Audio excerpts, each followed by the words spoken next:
Future doctors, welcome to my channel Chemistry by Sir Farhan. Today we are going to solve MCAT past papers of topic atomic structure. I am hopeful it will help you out in upcoming medical and dental colleges admission test. You can learn a lot from this video, so watch the video till the end. First question is the charge of 1 gram of electron is, यानी 1 gram of electron का कितना charge होता है। Option है 1.758 into 10⁻⁻11, B है 1.78758 into 10⁻11 Coulomb's, सी है 1.7588 into 10⁸ Coulomb's और D है 1.602 मल्टीप्लाई 10⁻⁻19। तो सॉल्व करते हैं इसको। इसके निकालने के लिए हमें करना पड़ेगा कि इलेक्ट्रॉन पे जो चार्ज होता है वो होता है 1.6 इंटू 10⁻⁻19 कूलम्स और डिवाइड बाय, जब हम इसको इसके मास से ये ऊपर एम वैल्यू निकालने यानी मास के से रिलेटेड निकालने, वो भी 1 ग्राम, तो 1 ग्राम इसका इक्वल होता है 9.1 इंटू 10⁻28 ग्राम्स।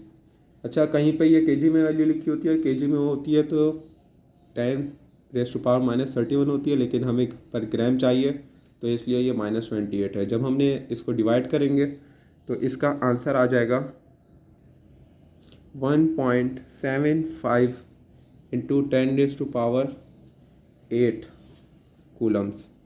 तो मीन्स इसका जो राइट आंसर है वो है इसका आंसर सी। देन हमारे पास क्वेश्चन 2 है, if the charge value of electron 1.7588 into 10⁻11 coulombs per KG, then what would be the mass of electron in grams.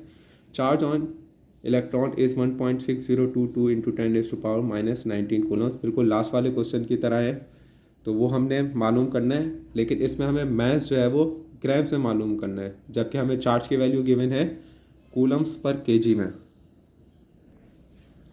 हमें चार्ज टू मास रेशो हमें गिवन है, ई अपॉन एम गिवन है 1.7588 into 10⁻11 coulombs पर kilograms, जबकि हमें charge on electron ई हमें given है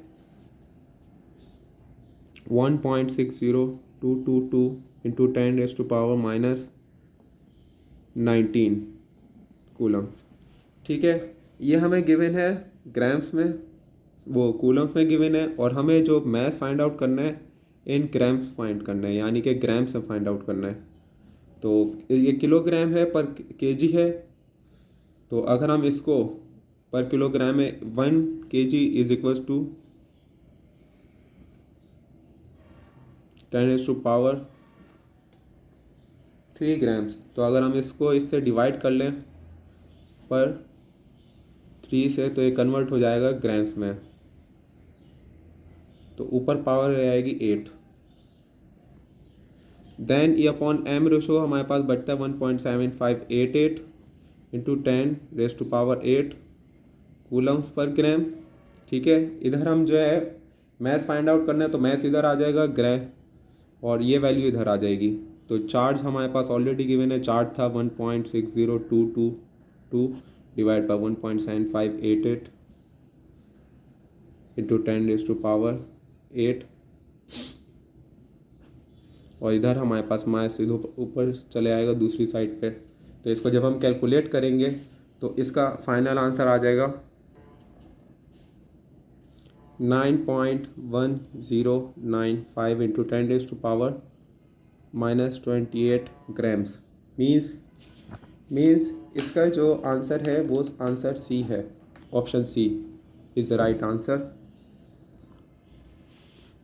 then हमारे पास number of neutrons in zinc will be, इसका एटॉमिक नंबर दिया हुआ है 30, एटॉमिक मास है इसका, या मास नंबर कह लें 66 है। ऑप्शन है 30, 35, 38 या 36। आपको पता होगा नंबर ऑफ न्यूट्रॉन्स हमें पता चलते हैं मीन्स एटॉमिक मास में से हम माइनस कर दें एटॉमिक नंबर, तो 66 माइनस 30 अगर करें तो आंसर हमारे पास आ जाता है 36। मीन्स इसका राइट आंसर है डी 36। फोर्थ है हमारे पास the charge on one proton is, यानी एक प्रोटॉन पे कितना चार्ज होता है।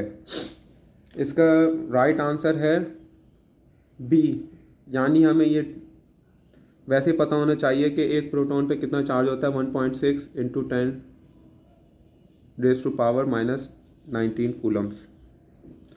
तो इसका आंसर है बी। देन हम पहुंचते हैं इस क्वेश्चन नंबर 5 पर, और क्वेश्चन नंबर 5 है हमारे पास the E upon M charge to mass value of the canal rays is maximum for, यानी किस इनमें से एलिमेंट के लिए जो है मोल के लिए हमारे पास आप कह सकते हैं चार्ज टू मास रेशो सबसे ज़्यादा होती है, हाइड्रोजन, हीलियम, नाइट्रोजन और आर्गन। इसमें हमें पास हाइड्रोजन के लिए जो है वो चार्ज टू मास रेशो सबसे ज़्यादा हमें मैक्सिमम मिलती है। देन हम मूव करते हैं क्वेश्चन नंबर 6 पर। क्वेश्चन 6 है the nature of cathode rays in discharge tube, यानी किस चीज़ पे जो है वो डिपेंड करती है। ए है depends upon the nature of gas used in discharge tube, B है depends upon the nature of the cathode rays in discharge tube, C है is independent of the nature of the gas used in discharge tube, और D है depends upon the nature of anode in the discharge tube. तो इसका answer है is independent of the nature, यानी वो gas के ऊपर डिपेंड नहीं कर रही होती कि डिस्चार्ज ट्यूब में कौन सी गैस यूज़ की जा रही है। तो इसका राइट आंसर है सी। फिर है हमारे पास क्वेश्चन नंबर 7। क्वेश्चन नंबर 7 है according to the number of protons, neutrons and electrons given in the table which one of the following option is correct, यानी हमारे पास ये तीन हमारे पास दिए हुए प्रोटॉन्स, न्यूट्रॉन्स और इलेक्ट्रॉन्स को कंपेरिजन। फर्स्ट हमारे पास है आर्सेनिक, सेकंड है हमारे पास गैलियम और थर्ड है हमारे पास कैल्शियम। इनमें से number of protons, neutron, electrons को कंपैरिजन से स्टेटमेंट देखना है कौन सा सही है। तो चले देखते हैं। इसमें नंबर ऑफ प्रोटॉन्स हैं 33 और नंबर ऑफ इलेक्ट्रॉन्स हैं 30। नंबर ऑफ न्यूट्रॉन्स तो तकरीबन सेम रहते हैं। प्रोटॉन और इलेक्ट्रॉन जो हैं वो हर एटम में इक्वल होते हैं, यानी उसका एटॉमिक नंबर। तो इसमें अगर प्रोटॉन 33 हैं तो इलेक्ट्रॉन भी हमारे पास 33 होने चाहिए थे। मीन्स अगर 30 है तो इसमें के ऊपर 3 जो है वो इलेक्ट्रॉन इसमें लूज़ कर दिए, तो इसके ऊपर +3 चार्ज है।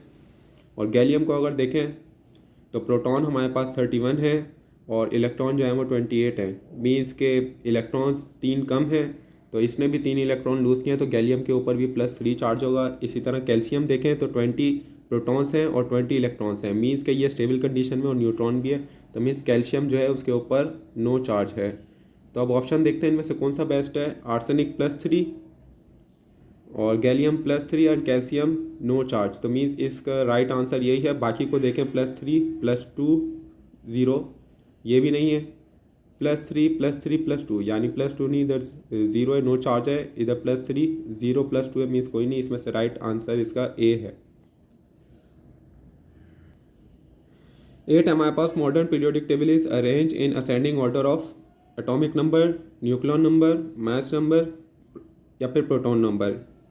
तो हमारे पास modern periodic table according to proton number arrange है, तो इसका राइट आंसर है डी। देन है हमारे पास question number 9। Number of electrons in outer most shell of chloride ion, means -1 charge है इसके। तो इसके ऊपर लास्ट जो है लास्ट आउटर मोस्ट शेल की बात कर रहा है, वो कितने इलेक्ट्रॉन्स होंगे।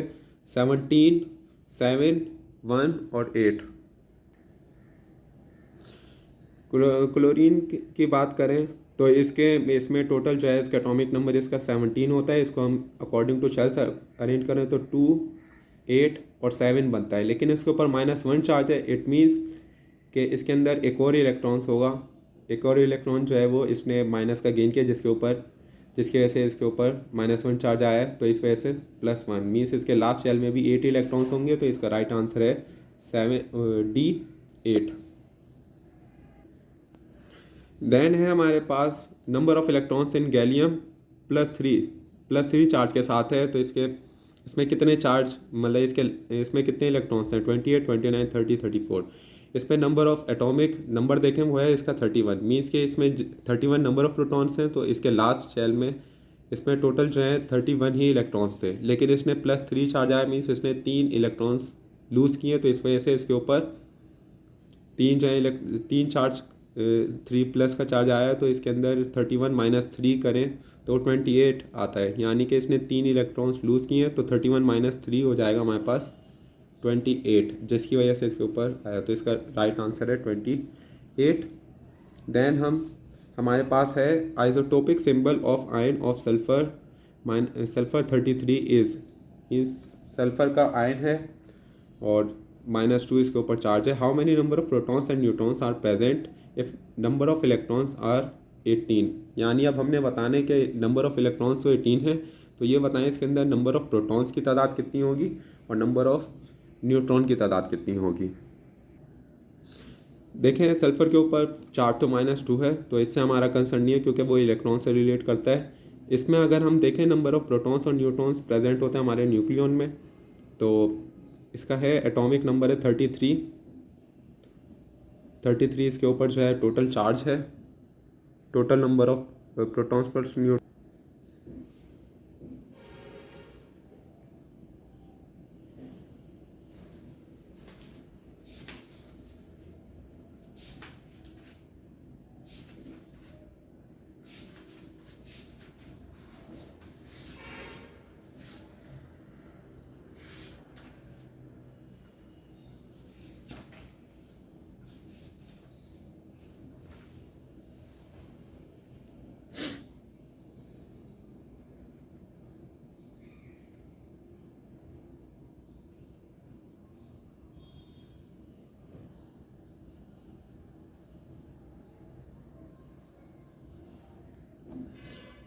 नंबर ऑफ प्रोटॉन्स इधर 16 ऑलरेडी गिवन है, तो पी तो हमारे पास हो गया 16। और जब हमें न्यूट्रॉन्स फाइंड आउट करने होते हैं तो हम इसके एटॉमिक मैस में से एटॉमिक नंबर माइनस कर देते हैं, यानी 16 माइनस करेंगे तो हमारे पास आ जाएगा 17, मीन्स नंबर ऑफ न्यूट्रॉन्स जो हैं वो 17 है, तो इसका राइट आंसर है बी, यानी proton is equal to 16 and neutron is equal to 17। Then है हमारे पास among the following which contain same number of electrons and protons but different number of neutrons, isobars, isotopes, isotones, none of this. इसमें से कौन सा ऐसा है जिसमें नंबर ऑफ इलेक्ट्रॉन्स और प्रोटॉन्स तो सेम होते हैं but different number of neutrons होते हैं, तो means we all know that it is isotopes, तो राइट आंसर इज बी।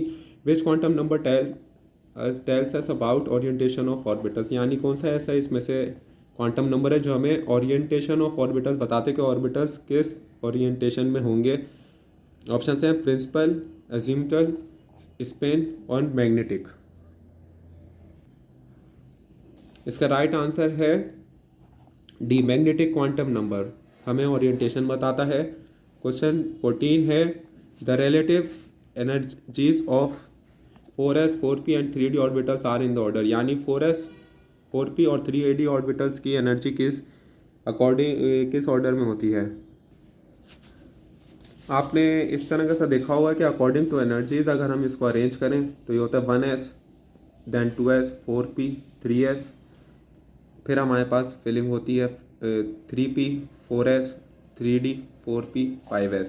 तो अगर हम इसमें देख लें तो हमारे पास जो है पहला करके देखते हैं कि किसके बाद होती है 3d के बाद देखते हैं कौन सी होती है, 3d के बाद 4p होती है और 4p के बाद 5s होती है, तो मीन्स ये जो है वो इसका ऑप्शन गलत है, 4s नहीं 5s होता है। फिर बी पे आ जाते हैं 4s की फिलिंग है, देन 3d है, देन 4p, तो मीन्स इसका राइट आंसर जो है ये बी है, मीन्स के सबसे कम एनर्जी लेवल पे 4s है, देन 3d है, देन 4p है।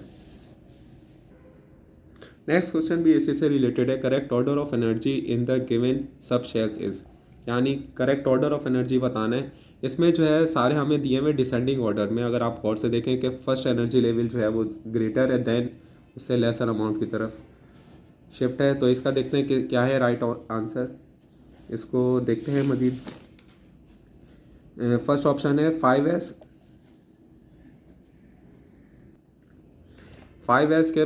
5s ग्रेटर एनर्जी पे, देन 3d, जी हाँ इससे कम ही है, उसके बाद 3p, 3p ही है। उसके बाद 4s नहीं, 3p 4s इससे पहले था, तो मीन्स राइट आंसर इसका ये नहीं है। देन इस पर मूव करके देखते हैं। फर्स्ट है 5s, हम अब थोड़ा ऊपर की तरफ जा रहे हैं, ये ग्रेटर एनर्जी पे है तो इससे ऊपर वाला कम होगा, 5s है। देन 3d, इससे कम ही है एनर्जी लेवल, ये रहा 3d। देन 4s, जी हाँ 4s ही है, and then 3p, yes 3p, तो b is the right answer. 16 है हमारे पास, there are 4 orbitals S P D and F, which order is correct with respect to increasing energy of the orbitals. अगर हमने वही है, इसमें हमारे पास असेंडिंग ऑर्डर में जा रहा है, कम एनर्जी लेवल गिवन है, और उससे ग्रेटर इंक्रीजिंग एनर्जी के ऑर्डर में हमें देखना है कि कौन सा राइट ऑप्शन है। देखते हैं फर्स्ट ऑप्शन, देखते हैं इसका 4s है। जी हाँ 4s, ये रहा हमारे पास 4s। देन 4s के बाद 4p, जी हाँ ग्रेटर लेवल पर है। देन है 4d, जी हाँ 4d आता है, एंड देन 4f, जी हाँ 4f, तो this is the right answer. b इसका चेक करते हैं, बाकी जो है वो अगर आप देख लें तो चेक कर लीजिए, चेक करेंगे तो आपको पता चल जाएगा कि ये सही एनर्जी लेवल पे मौजूद नहीं है। एक चेक करके देख लेते हैं। 4p, जी हाँ 4p है। 4p के बाद 4s है, नहीं 4s कम है। c जो है वो 4s है, जी हाँ 4s है। 4s के बाद 4f है, 4f यहाँ आ जाता चलें, और बीच 4 उसके बाद है 4p यहाँ पीछे गुजर गया, ये भी गलत है। और d जो है 4f है, और 4f के बाद 4s है, नहीं ऐसा नहीं है। तो सारे आंसर जो हैं वो इसके ऑप्शंस गलत हैं, A is the right answer. Then हम मूव कर रहे हैं क्वेश्चन नंबर 17 पे। Maximum numbers of electrons in a sub shell is given by, यानी इनमें से कौन सा ऐसा फॉर्मूला है जो हमें सब शेल के मुतालिक बताता है कि किस तरह नंबर ऑफ मैक्सिमम इलेक्ट्रॉन्स जो है वो आ सकते हैं एक सब शेल में। तो इसका आंसर जो है सेक्शन सी, आंसर सी है 2, और 2 के बाद है l ब्रैकेट में 2l+1, means according to this order हम जो है वो नंबर ऑफ इलेक्ट्रॉन्स मालूम कर सकते हैं कि कितने जो है वो अकोमोडेट कर सकता है किसी भी एक सब शेल के अंदर। देन है हमारे पास question number 18, the order of energy level in K is, जिस तरह अकॉर्डिंग टू अगर हम एनर्जी लेवल्स देखें तो ये है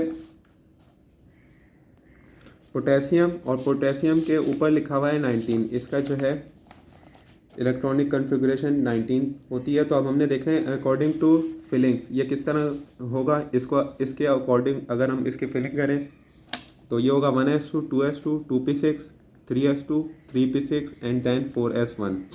तो इसकी जो एंडिंग हो रही है वो हो रही है 3p4s में, यानी एनर्जी के हिसाब से देखें तो इसका राइट आंसर है इसका B is the right answer 3p4s इसके लास्ट के अकॉर्डिंग देखें तो।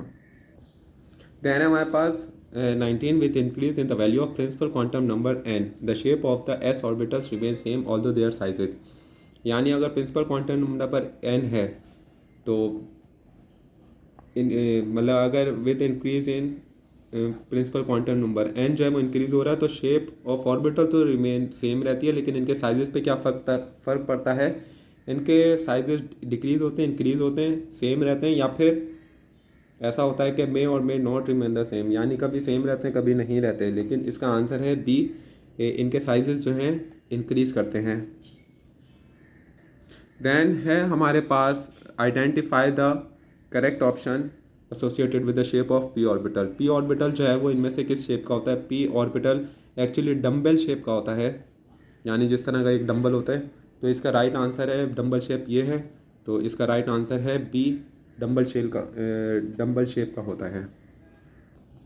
देन हमारे पास 21, which of the following element in its gaseous state gaseous atomic state has electrons fully occupying first spherical symmetrical orbital, यानी कि इनमें से कौन सी ऐसी गैस है जो अपने एटॉमिक गैसियस स्टेट में फर्स्ट स्फेरिकल सिमेट्रिकल, यानी दोनों एस ऑर्बिटल्स जो है वो ऑक्यूपाई करती है, oxygen, beryllium, helium and carbon. Helium जो है वो सिर्फ फर्स्ट स्फेरिकली ऑक्यूपाई करती है, यानी 1s तक ही जाती है, 1s2 तक। ऑक्सीजन जो है उसका ग्रेटर मास है वो आगे तक जाती है, 1s2 2s2 2p6। बेरिलियम का देखें तो बेरिलियम बराबर होता है 1s2 इसका एटॉमिक नंबर होता है 4। तो ये मतलब फर्स्ट स्फेरिकल, ये देखें 1s2 और 2s2 फुली ऑक्यूपाई कर रही है अपने स्टेट में, तो इसका राइट आंसर है बी बेरिलियम। और कार्बन देखें तो कार्बन इस आगे तक जाती है, इसकी वैल्यू 1s2 2s2 2p6 तक, तो इसका राइट आंसर है beryllium. Which one of the following pairs has the same electronic configuration as possessed by neon 10? यानी अगर हम नियॉन का देखें तो इसमें 2 और 8 मीन्स अगर हम देखें तो इसकी कॉन्फ़िगरेशन है, तो इनमें से किसकी ऐसे बराबर होगी, Na प्लस और सोडियम आयन या क्लोराइड आयन की, या पोटेशियम आयन या chloride ion, sodium ion magnesium ion, या फिर सोडियम आयन और फ्लोरीन आयन। तो इसमें अगर कंपैरिजन देखें तो सोडियम और ये इनके इलेक्ट्रॉनिक कॉन्फ़िगरेशन दोनों जो है वो अल्कली मेटल्स के हैं, ये भी पॉसिबल नहीं है, इसमें भी पॉसिबल नहीं है। और अगर हम ये देखें सोडियम का होता है 11 2 8 1, इसका जो है ऑर्बिटल्स होते हैं, इसमें से एक चार्ज अगर लूज़ कर दिया जाए, यानी इसमें से एक इलेक्ट्रॉन कम हो जाए, लूज़ कर दे, तो वो प्लस चार्ज आ जाएगा, मीन्स 2 और 8 इसकी कॉन्फ़िगरेशन होगी, 10 बन जाएंगे total number of, just like neons. और अगर इसी तरह फ्लोराइड आयन की बात करें तो 2 और 7 होते हैं इसके फ्लोरीन में, और अगर एक ही इलेक्ट्रॉन गेन कर लेता है तो इसकी इलेक्ट्रॉनिक स्टेट हो जाएगी माइनस चार्ज, और 2 और 8 इसके ऑर्बिटल्स होंगे। तो मीन्स इसका ये वो पेयर है सोडियम आयन का और फ्लोराइड आयन का, जो कि इसका राइट आंसर है sodium ion and fluoride ion.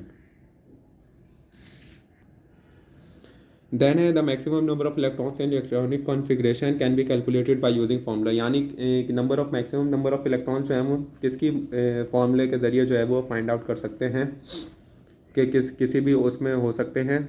ए है 2l+1, बी है 2n² + 2, सी है 2n² एंड डी है 2n² + 1। तो इसका राइट आंसर है सी, मीन्स 2n²। इसके ज़रिए हम maximum number of electrons find out कर सकते हैं कि क्या होगी उसकी कॉन्फ़िगरेशन में। देन है हमारे पास 24, which is the correct electronic configuration of chromium 24। इनमें से किसकी जो है वो इलेक्ट्रॉनिक कॉन्फ़िगरेशन करेक्ट होगी। सेम हम उसी तरह जो आपको इलेक्ट्रॉनिक फिलिंग का चार्ट आपको आना चाहिए, तो उसके ज़रिए करके देखते हैं कि क्रोमियम की क्या बनती है। इसमें फिलिंग करके देखें तो हमारे पास कुछ इस तरह की बनती है 1s2 2s2 2p6 3s2 3p6,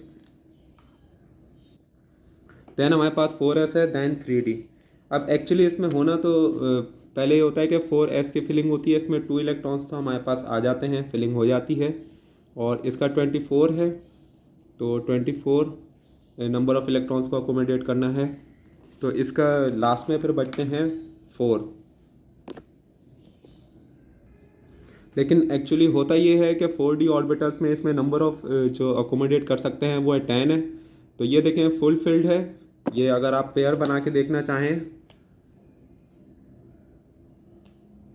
तो ये फर्स्ट ऑर्बिटल हो गया, ये फर्स्ट ऑर्बिटल हो गया, ये सेकंड हो गया, ये थर्ड हो गया। अगर हम इसको देखें तो ये हमारे पास फुल फील्ड है, एस में 2 मैक्सिमम अकोमोडेट हो सकते हैं, 3d में 10 हो सकते हैं। लेकिन हमने देखा है कि ये स्टेबल नहीं होगा, ये क्रोमियम जो है स्टेबल नहीं होगा।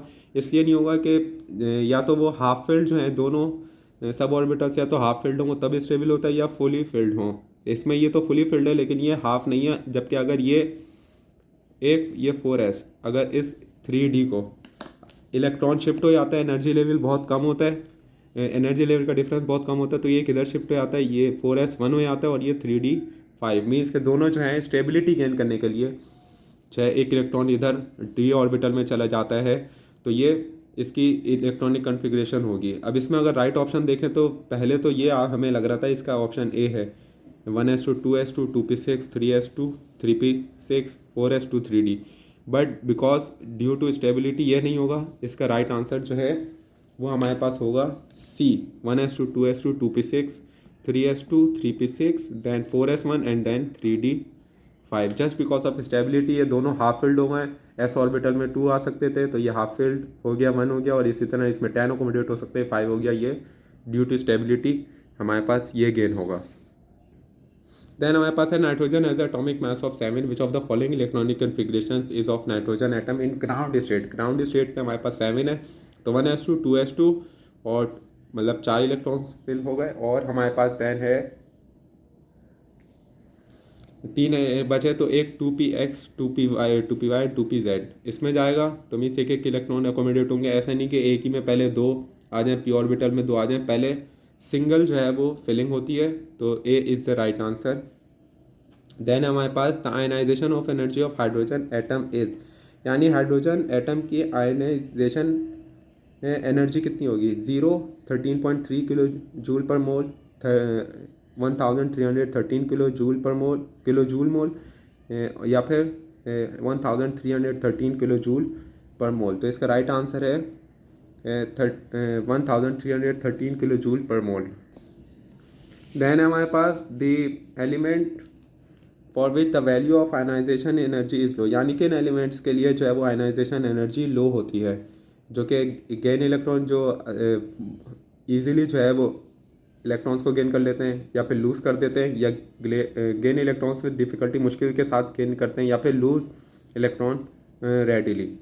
तो मीन्स के जो लो अगर आयनाइजेशन एनर्जी है तो इट मीन्स कि वो इलेक्ट्रॉन को लूज़ ईजिली कर देते हैं। तो इसका राइट आंसर है डी। और 28 है हमारे पास इलेक्ट्रॉन